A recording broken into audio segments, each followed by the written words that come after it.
قد المصاريف اتفقنا انا وبايش نوديه على حسابنا ولحد ما يرجع مشافى معافى ان شاء الله يا رب. العمليه مالته بدبي بتركيا باي مكان انا راح اروح له بيوم العمليه ان شاء الله. إبراهيم بايش وأيمن حسين يتكفلان بعملية الطفل المصاب بطلقة طائشة في رأسه بعد فوز منتخبنا الوطني بلقب خليجي 25.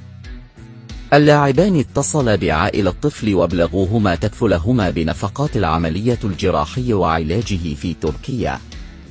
شكرا بايش وأيمن. الإنسانية ومساعدة الناس هي أبرز صفات النجوم. شلونك حبيبي شخبارك؟ زين، انت شلونك؟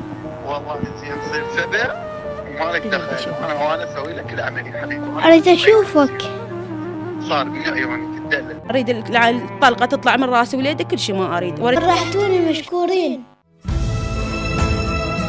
مثلا انه يشاف علاوي وانا جيت خصوصا يعني بخصوصه دائما تعرف اول شخص اتصلت فيك